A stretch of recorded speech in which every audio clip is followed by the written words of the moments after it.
Hi everybody, welcome to week 8. You have reached the end of this course the last week and you are going to make it. All right, I'm excited. So yes, it's the last week. So we're going to be wrapping up things and then working towards final grades.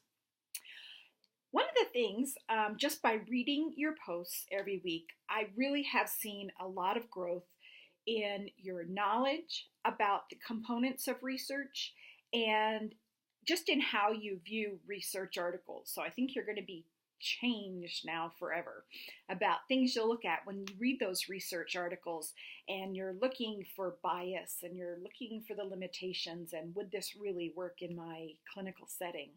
Anyway, I'm excited. I just want you to know I really can see the difference in your posts since you've started the course. Okay, let's see. I am looking forward to reading your final group evidence-based practice proposal, the components. So your protocol and your implementation and how you're measuring your outcomes and what they are. So I see you've been working very hard in your groups, and so I'm looking forward to reading those.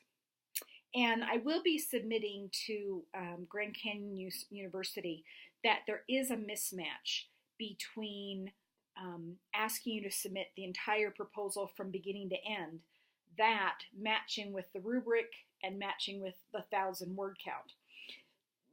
For some reason, I don't know why that's come up to my course before, so maybe it's some kind of change or something, so I will be making them aware of that. Okay, this week, you are going to have individually your final quantitative and quantitative articles critique.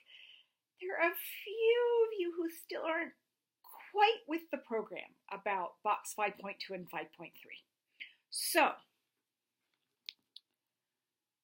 box 5.2 and 5.3, if you've purchased the book or if you have it in a digital format, it's in chapter 5. For those of you who need the reference, will be on page 104 and 108. So this time, the sections that you have are the results, discussion, and general issues. So any questions that fall under those blocks in the table, that's what you're going to be answering. So you can just put a big heading that says results, and then you can put subheadings like data analysis and findings, and just boom, boom, boom, just answer those questions, back them up with a little bit of something that's in the article. Don't just tell me, yes, they displayed their findings. Yes, I could understand them. Yes, the table was good, whatever. Back it up a little bit with some information from the article, but basically just boom, boom, boom, right down through the questions.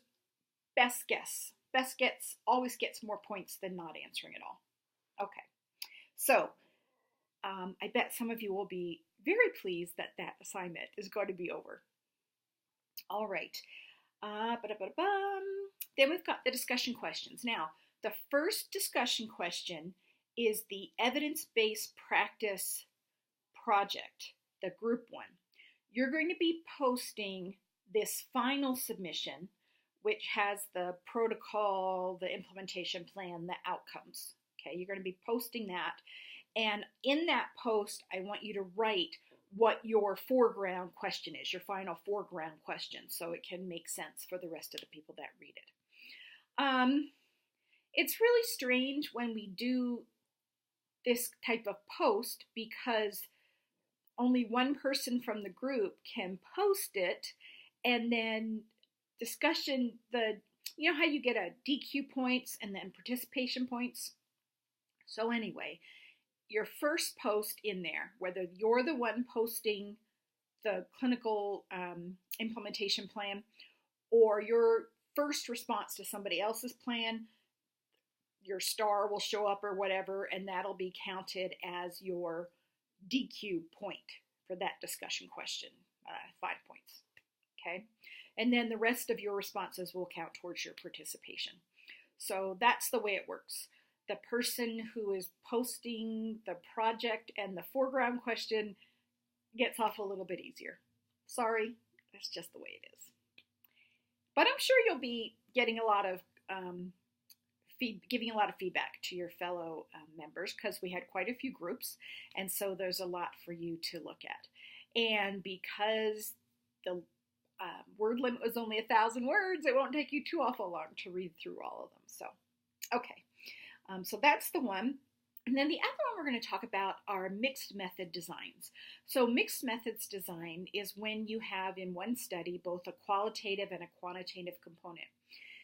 Now, I'm not talking about just collecting the demographic data. Let's say we do a grounded theory, qualitative, and we're trying to get information about graduate students' perceptions of threaded discussions, okay?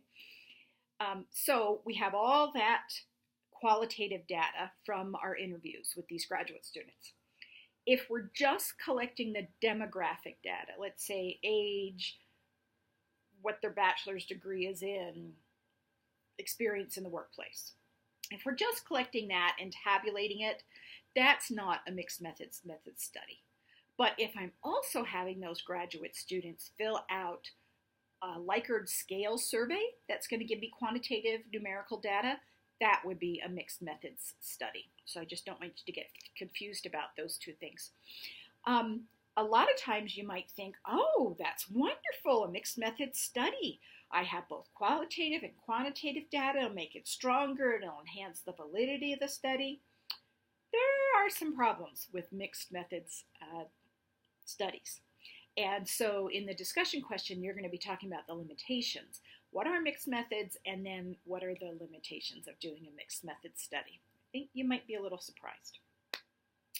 Okay, so that's everything we're going to do this week.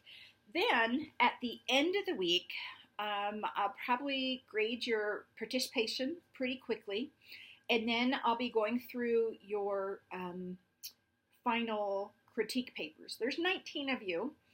I probably will not give as in-depth feedback on the problem areas because you're not going to be using that to turn in another critique paper. I'm kind of be going right down the list, boom, boom, boom, did you or did you not include these things and discuss them appropriately? Because I really do want to get them back to you quickly so that you can have your grade and know how you did in the course. Okay, so just a little heads up on that. And I think that's about it. I do want to tell you I greatly appreciated the feedback that you gave about the course and things that you would suggest enhancing. I am looking for some other resources about statistical analysis and the different types of tests that can be used with a different number of variables, something maybe down and dirty. So I'm trying to find that. And I also greatly appreciate the positive feedback. I appreciate your compliments. It does my heart good. Anyway, let's see. Oh, last thing, end of course evaluation. I think you should be able to find that in the student forum. I believe that's where you access that.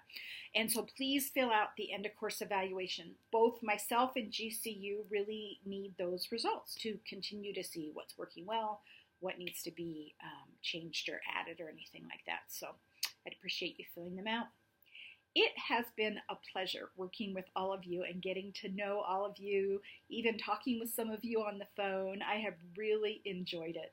And I just want to let you know it's been a really good experience for me, and I hope it made your experience of learning about research a little easier.